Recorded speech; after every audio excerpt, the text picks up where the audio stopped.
Hi hello guys ഇപ്പം ഈ ഡേയ്സിലുള്ള big boss കണ്ടു കഴിഞ്ഞാൽ നമ്മുടെ ചങ്ക് തകർന്നു പോകുന്ന തരത്തിലുള്ള കാര്യങ്ങളാണ് ഇപ്പൊ ആ വീട്ടിൽ സംഭവിച്ചുകൊണ്ടിരിക്കുന്നത്. നിങ്ങൾ ഓർക്കുന്നുണ്ടാവും എന്തിനാണ് ഞാനിപ്പോൾ ഇവിടെ ബിഗ് ബോസിന്റെ കാര്യങ്ങളൊക്കെ സംസാരിക്കുന്നത്. കാരണം അത് എനിക്ക് എന്റെ ലൈഫുമായിട്ട് ഭയങ്കര റിലേറ്റഡ് ആയിട്ട് എനിക്ക് തോന്നി.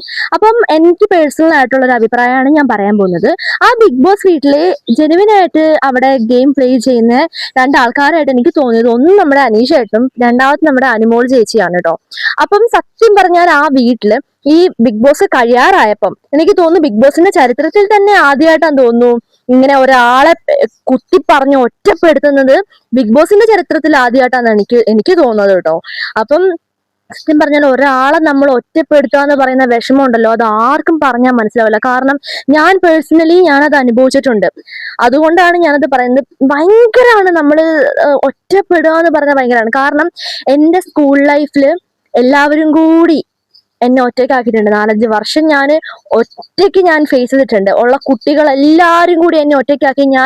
എന്നെ കാണുമ്പോൾ ഓടുന്നു, എന്നെ കാണുമ്പോൾ കളിയാക്കി ചിരിക്കുന്നു, എന്നെ കാണുമ്പം തെറി വിളിക്കുന്നു, അതുപോലെ തന്നെ വേണ്ടാത്ത വാക്കുകൾ പറയുന്നു, ഉപദ്രവിക്കാൻ ശ്രമിക്കുന്നു. ഇതൊക്കെ കണ്ട് ടീച്ചർമാർ ഇതൊക്കെ കണ്ട് നോക്കിയിരിക്കില്ല. കംപ്ലൈന്റ് കൊടുത്തിട്ടൊന്നും ഒരു കാര്യമില്ല കേട്ടോ. അവർക്കൊന്നും എതിരെ ആരും ഒന്നും ഇതുവരെ ചെയ്തിട്ടില്ല.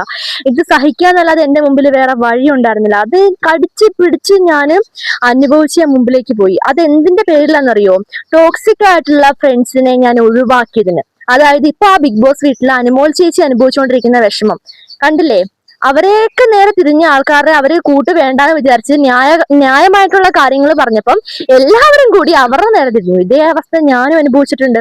ഞാൻ ടോക്സിക് ആയവരെ ഒഴിവാക്കിയപ്പോഴേക്കും ആ സ്കൂളിലുള്ള മുഴുവൻ ആൾക്കാരും എന്റെ നേരെ തിരിഞ്ഞു. ഒന്ന് ആലോചിച്ച് നോക്ക്. കുറച്ചൊക്കെ വേദനയാണ് നമ്മൾ അനുഭവിക്കുന്നത്. ഇനി ഇത് ലോങ് സ്റ്റോറിയാണ് ഗൈസ്. ഒരുപാട് കാര്യങ്ങളുണ്ട് നിങ്ങളോട് പറയാൻ.